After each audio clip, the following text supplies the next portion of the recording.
President of the United States, George Washington. 33 of his generals, 33 of them, were Freemasons. They knew how to keep secrets, and they were totally dedicated to the cause, ready to give their lives, and they did. So, with the development of the Great Seal itself cloaked in secrecy, it is unsurprising that its use on the dollar bill excited such interest. Does closer scrutiny of the familiar banknote reveal the influence of an underground organization? And has that organization concealed secret messages within the design of the dollar bill in order to help it on a quest for global domination? Who put the symbols on the Great Seal of America and the back of the $1 bill, and why are they there?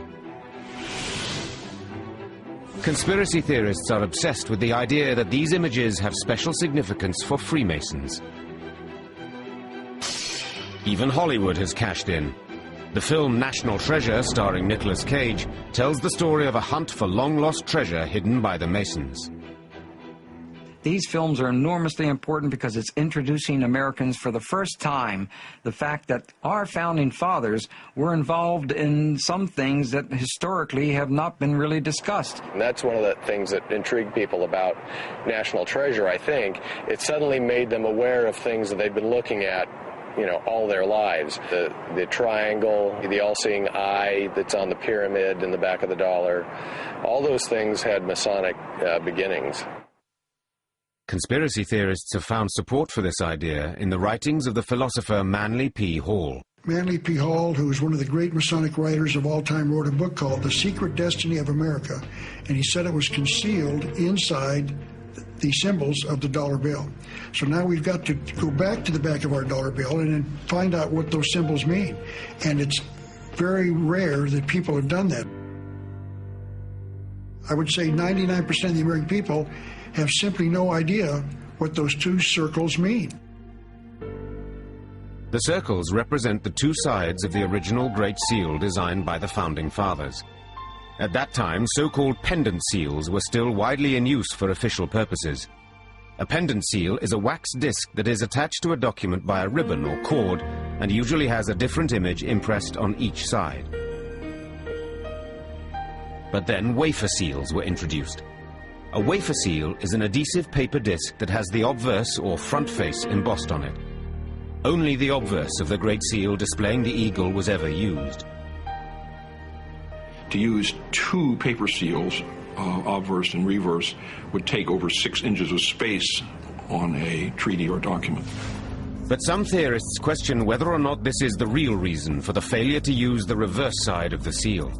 When you look at the Great Seal of the United States, on the reverse of the seal, there's a very distinctive emblem, an uncompleted pyramid with the all-seeing eye of Providence at the top. The all-seeing eye is a symbol that is indeed used by the Freemasons.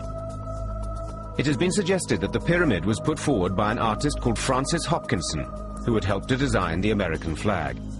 He was the advisor to the second committee that was charged with creating the Great Seal, and he was also believed to be a Freemason. Francis Hopkinson served as the designer of the Connecticut $50 note, and in that design he placed an uncompleted pyramid within a circle on the note. Having used that design successfully in Connecticut, he suggested it again for the United States. But why put a pyramid on an emblem of the United States? If Hopkinson was a Freemason, then perhaps it would make sense. Even today, central to Masonic rituals are mythical stories that link the fraternity to the original secret societies of stonemasons who built the tombs and temples of the ancient world. To Hopkinson, the pyramid would have represented a temple, a house of initiation, ancient wisdom. The Masons referred to the pyramid as a house for their God to live in. It was sealed up, waiting for the New World Order when a god would enter that building and keep it as a house. Freemasons generally refer to God as the great architect of the universe. They saw this great architect, if you like, as being weights and measure and distance and geometry and everything that we see around us, and the perfection of nature and harmony and balance. rather than the traditional Judeo-Christian way of thinking. It's not so much anti-Christian as just different. But opponents of this view think the Freemasons are immersed in the rituals of an ancient religion that is very definitely pre-Christian and anti-Christian. They don't believe in an act of creation.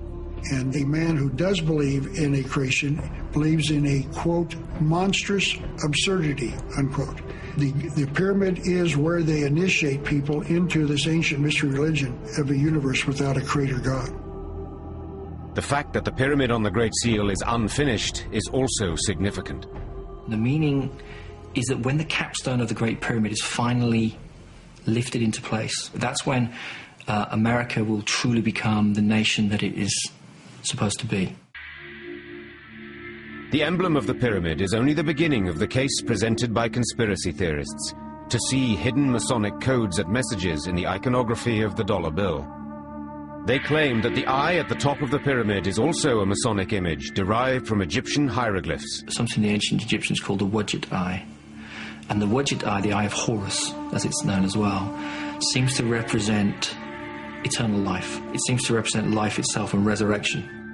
And it's the all-seeing eye of their God that they believe will indeed bring us ordo ab chao. That is their slogan, order out of chaos. That eye above the pyramid is not on the pyramid, which means their work is unfinished, and that the universe will be given order once their God assumes his rightful place in that pyramid. The eye is a recurring Masonic image that is found frequently in their artwork after 1730. For some, the idea that the Founding Fathers arrived at the same image at the same time seems too much of a coincidence to be credible.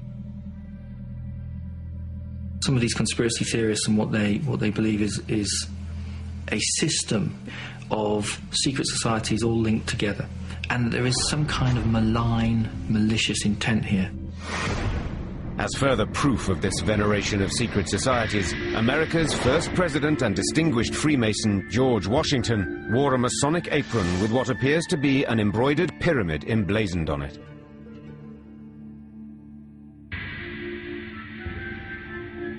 And the layout of the new capital city that the Founding Fathers went on to build was apparently based on the architectural philosophy of ancient Egypt. Most of the buildings in Washington, D.C. were created and founded by Freemasons. That was because building was their strength. They knew how to align buildings to certain patterns in the heavens. You could channel spiritual energies if your physical buildings were lined up with certain stars. But the hidden meaning of the dollar bill goes far beyond the curious depiction of the pyramid and the all-seeing eye. Even the most important symbols of America itself are open to a disturbing interpretation. The eagle is regarded as the primary symbol of the American Republic. It is said to represent freedom and strength, and is the most familiar image of the Great Seal as seen on the dollar bill. Some assert that the original intention was to depict the far more sinister phoenix, with its connections once again with ancient Egypt. Out of the waters for chaos, the phoenix arises and the land of Egypt is born. I think the use of the phoenix in some of the early designs for this absolutely represent the idea of the rebirth. What we have here is a nation being born out of rebellion, an incredibly formative time. But the phoenix was rejected in favor of the American bald eagle. There was a great debate amongst our founding fathers as to which bird we were going to name as our national bird, but it was always in my mind going to be the American eagle. These are Masonic writers. In mysticism, the eagle is a symbol of initiation. The eagle was sacred to the sun. The eagle was also represented the great Egyptian sun god Amun-Ra. So it's proposed that the eagle is not in fact American, but instead representative of the Egyptian sun god. So they knew that there was a connection between the sun god and the eagle, and that they would use that symbol as a symbol of the initiation into the secrets of the Masonic Lodge and also of the ancient mystery religion. It is said the stars above the eagle's head go some way to proving that the Masons embedded their messages in the design of the banknote. Above the eagle's head is a cluster of stars, 13 5-pointed